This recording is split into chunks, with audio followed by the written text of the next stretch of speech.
It took less than 6 hours for drug developing AI to invent 40,000 potentially lethal molecules. Researchers put AI normally used to search for helpful drugs into a kind of bad actor mode to show how easily it could be abused at a biological arms control conference. All the researchers had to do was tweak their methodology to seek out, rather than weed out, toxicity. The AI came up with tens of thousands of new substances, some of which are similar to VX, the most potent nerve agent ever developed. Shaken, they published their findings this month in the journal Nature Machine. The paper had us at the Verge a little shook. The paper had us at the Verge a little shook, too. So, to figure out how worried we should be, The Verge spoke with Fabio Urbina, lead author of the paper. He's also a senior scientist at Collaborations Pharmaceuticals, Inc., a company that focuses on finding drug treatments for rare diseases. This interview has been lightly edited for length and clarity. This paper seems to flip your normal work on its head. Tell me about what you do in your day-to-day job. Primarily, my job is to implement new machine learning models in the area of drug discovery. A large fraction of these machine learning models that we use are meant to predict toxicity. No matter what kind of drug you're trying to develop, you need to make sure that they're not going to be toxic. If it turns out that you have this wonderful drug that lowers blood pressure fantastically, but it hits one of these really important, say, heart channels, then basically it's a no-go because that's just too dangerous. So then, why did you do this study on biochemical weapons? What was the spark? We got an invite to the Convergence Conference by the Swiss Federal Institute for Nuclear, Biological and Chemical Protection, SPIES Laboratory. The idea of the conference is to inform the community at large of new developments with tools that may have implications for the Chemical Biological Weapons Convention. We got this invite to talk about machine learning and how it can be misused in our space. It's something we never really thought about before. But it was just very easy to realize that as we're building these machine learning models to get better and better at predicting toxicity in order to avoid toxicity, all we have to do is sort of flip the switch around and say, instead of going away from toxicity, what if we do go toward toxicity? Can you walk me through how you did that? Moved the model to go toward toxicity? I'll be a little vague with some details because we were told basically to withhold some of the specifics. Broadly, the way it works for this experiment is that we have a lot of datasets historically of molecules that have been tested to see whether they're toxic or not. In particular, the one that we focus on here is VX. It is an inhibitor of what's known as acetylcholinesterase. Whenever you do anything muscle-related, your neurons use acetylcholinesterase as a signal to basically say, go move your muscles. The way VX is lethal is it actually stops your diaphragm, your lung muscles, from being able to move, so your lungs become paralyzed. Obviously, this is something you want to avoid. So historically, experiments have been done with different types of molecules to see whether they inhibit acetylcholinesterase. And so, we built up these large datasets of these molecular structures and how toxic they are. We can use these datasets in order to create a machine learning model, which basically learns what parts of the molecular structure are important for toxicity and which are not. Then we can give this machine learning model new molecules, potentially new drugs that maybe have never been tested before. And it will tell us, this is predicted to be toxic, or this is predicted not to be toxic. This is a way for us to virtually screen very, very fast a lot of molecules and sort of kick out ones that are predicted to be toxic. In our study here, what we did is we inverted that, obviously, and we use this model to try to predict toxicity. The other key part of what we did here are these new generative models.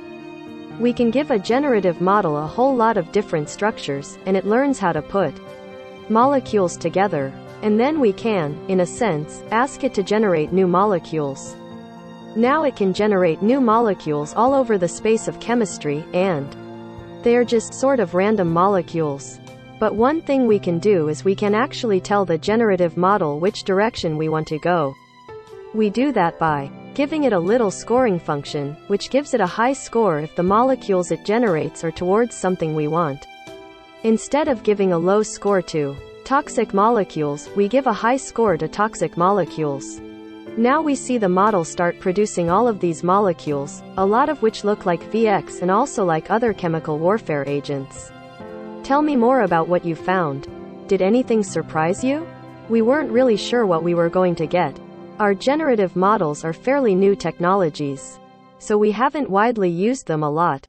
The biggest thing that jumped out at first was that a lot of the generated compounds were predicted to be actually more toxic than VX. And the reason that's surprising is because VX is basically one of the most potent compounds known. Meaning you need a very, very, very little amount of it to be lethal. Now, these are predictions that we haven't verified, and we certainly don't want to verify that ourselves. But the predictive models are generally pretty good. So even if there's a lot of false positives, we're afraid that there are some more potent molecules in there. Second, we actually looked at a lot of the structures of these newly generated molecules. And a lot of them did look like VX and other warfare agents, and we even found some that were generated from the model that were actual chemical warfare agents. These were generated from the model having never seen these chemical warfare agents. So we knew we were sort of in the right space here and that it was generating molecules that made sense because some of them had already been made before. For me, the concern was just how easy it was to do. A lot of the things we used are out there for free. You can go and download a toxicity dataset from anywhere. If you have somebody who knows how to code in Python and has some machine learning capabilities, then in probably a good weekend of work, they could build something like this generative model driven by toxic datasets. So that was the thing that got us really thinking about putting this paper out there. It was such a low barrier of entry for this type of misuse. Your paper says that by doing this work, you and your colleagues have still crossed a gray moral boundary, demonstrating that it is possible to design virtual potential toxic molecules without much in the way of effort, time or computational resources. We can easily erase the thousands of molecules we created, but we cannot delete the knowledge of how to recreate them. What was running through your head as you were doing this work? This was quite an unusual publication. We've been back and forth a bit about whether we should publish it or not. This is a potential misuse that didn't take us much time to perform. And we wanted to get that information out since we really didn't see it anywhere in the literature. We looked around, and nobody was really talking about it. But at the same time, we didn't want to give the idea to bad actors. Some adversarial agent somewhere is maybe already thinking about it. At the end of the day, we decided that we kind of want to get ahead of this.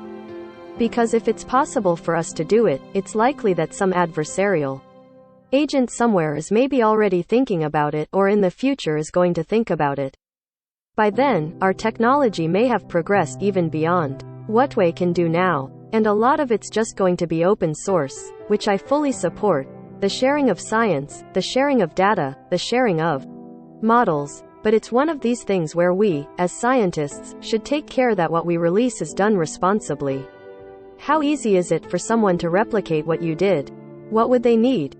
I don't want to sound very sensationalist about this, but it is fairly easy for someone to replicate what we did. If you were to Google generative models, you could find a number of put-together one-liner generative models that people have released for free. And then, if you where to search for toxicity datasets, there's a large number of open-source tox datasets. So if you just combine those two things, and then you know how to code and build machine learning models, all that requires really is an internet connection and a computer, then you could easily replicate what we did. And not just for VX, but for pretty much whatever other open-source toxicity datasets exist. I don't want to sound very sensationalist about this, but it is fairly easy for someone to replicate what we did. Of course, it does require some expertise. If somebody were to put this together without knowing anything about chemistry, they would ultimately probably generate stuff that was not very useful. And there's still the next step of having to get those molecules synthesized. Finding a potential drug or potential new toxic molecule is one thing. The next step of synthesis, actually creating a new molecule in the real world, would be another barrier. Right, there's still some big leaps between what the AI comes up with and turning that into a real-world threat. What are the gaps there? The big gap to start with is that you really don't know if these molecules are actually toxic or not. There's going to be some amount of false positives. If we're walking ourselves through what a bad agent would be thinking or doing, they would have to make a decision on which of these new molecules they would want to synthesize ultimately. As far as synthesis routes, this could be a make it or break it. If you find something that looks like a chemical warfare agent and try to get that synthesized, chances are it's not going to happen. A lot of the chemical building blocks of these chemical warfare agents are well known and are watched. They're regulated. But there's so many synthesis companies. As long as it doesn't look like a chemical warfare agent, they're most likely going to just synthesize it and send it right back, because who knows what the molecule is being used for, right? You get at this later in the paper, but what can be done to prevent this kind of misuse of AI? What safeguards would you like to see established? For context, there are more and more policies about data sharing. And I completely agree with it because it opens up more avenues for research. It allows other researchers to see your data and use it for their own research. But at the same time, that also includes things like toxicity datasets and toxicity models. So it's a little hard to figure out a good solution for this problem. We looked over towards Silicon Valley. There's a group called OpenAI. They released a top-of-the-line language model called GPT-3. It's almost like a chatbot. It basically can generate sentences and text that is almost indistinguishable from humans. They actually let you use it for free whenever you want, but you have to get a special access token from them to do so. At any point, they could cut off your access from those models. We were thinking something like that could be a useful starting point for potentially sensitive models, such as toxicity models. Science is all about open communication, open access, open data sharing.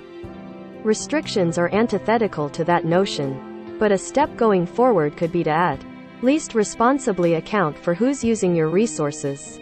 Your paper also says that, without being overly alarmist, this should serve as a wake-up call for our colleagues. What is it that you want your colleagues to wake up to? And what do you think that being overly alarmist would look like? We just want more researchers to acknowledge and be aware of potential misuse. When you start working in the chemistry space, you do get informed about misuse of chemistry, and you're sort of responsible for making sure you avoid that as much as possible. In machine learning, there's nothing of the sort. There's no guidance on misuse of the technology. We just want more researchers to acknowledge and be aware of potential misuse. So putting that awareness out there could help people really be mindful of the issue. Then it's at least talked about in broader circles and can at least be something that we watch out for as we get better and better at building toxicity models. I don't want to propose that machine learning AI is going to start creating toxic molecules and there's going to be a slew of new biochemical warfare agents just around the corner. That somebody clicks a button and then, chemical warfare agents just sort of appear in their hand.